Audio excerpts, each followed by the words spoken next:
en famille avec Antoinette et Adrien. Et on cuisine en pyjama pour qui?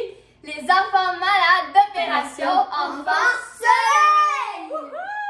Oui, effectivement. Alors, on est en pyjama, on cuisine pour la journée Porte ton Pidge.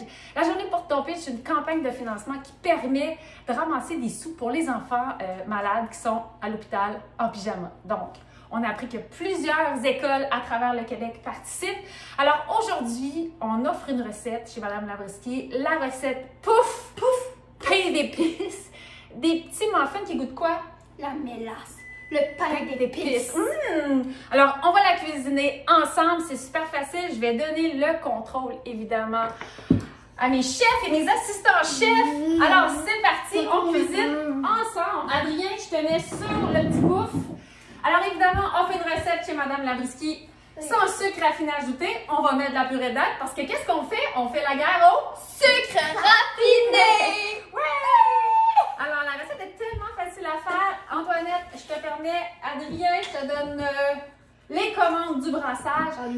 Vous mettez votre four à 350 degrés. On met la purée de date, donc une demi-tasse, c'est 150 grammes.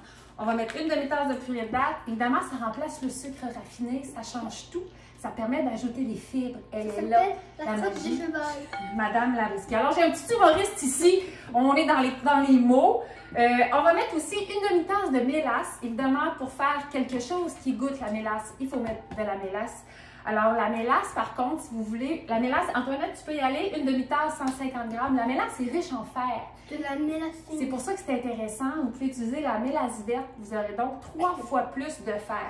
Ensuite, avec la mélasse, là, on cuisine avec la balance. C'est ça qui est simple. Donc, on a mis 150 grammes de purée de date, 150 grammes de mélasse. On se retrouve avec 300 grammes.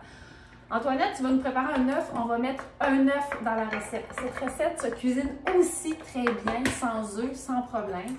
Alors, on va mettre un œuf. Je vais aussi mettre une cuillère à soupe de poudre à pâte pour que ça lève, pour que ce soit magique.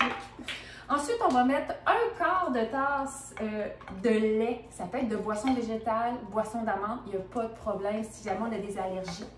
Ensuite, on va mettre, j'ai un petit mélange d'épices ici pour aller chercher le bon goût.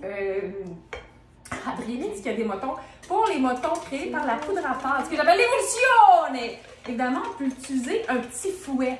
C'est la petite partie, là. Des fois, il faut un petit adulte qui passe. Maintenant, on va les épices. Le mélange d'épices est composé d'une cuillère à thé de cannelle moulie, une demi-cuillère à thé, tu peux le verser, Antoinette, de gingembre et un quart de cuillère à thé de muscade. Si vous n'en avez pas, si vous en manquez les deux, c'est pas grave. Mettez de la cannelle, un peu de gingembre, ça va être divin. Alors, on mélange comme il faut. Ensuite, vous allez voir, la recette est super simple. Ici, on met 2 cuillères à soupe.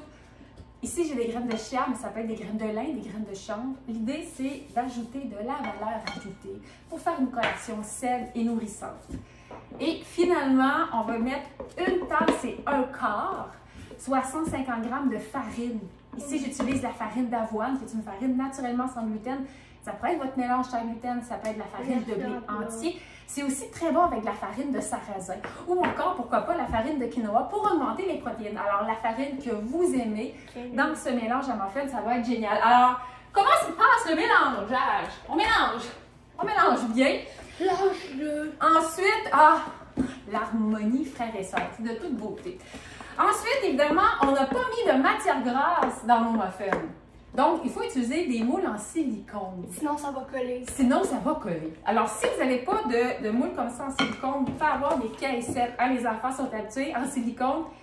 Sinon, les moules en papier parchemin, c'est parfait aussi. Ou encore, on peut mettre un léger corps gras sur notre moule régulier. Alors, une fois, et là, est-ce que ça sent bon, gang?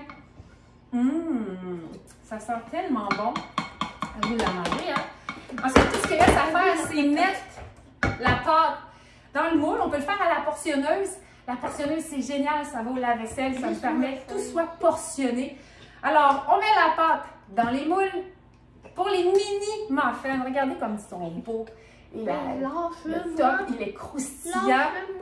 Antoinette, laisse faire ton petit frère, il est capable. C'est une recette simple, un petit peu de supervision familiale et le tour est joué. Pour les mini muffins, c'est 20 minutes à 350. Pour les muffins réguliers, ajoutez 5 minutes. Et là, ça va sentir bon où? Ça va sentir bon? Dans la maison! Alors, je vous invite à participer, on vous invite à participer à la journée Porte ton pitch d'Opération Enfant Soleil. Tous les détails sont sur mon site pour la recette et aussi sur le site d'Opération Enfant Soleil. Alors, donnez généreusement pour les enfants malades. Soyez fiers de cuisiner en pyjama. Bonne journée! Bye!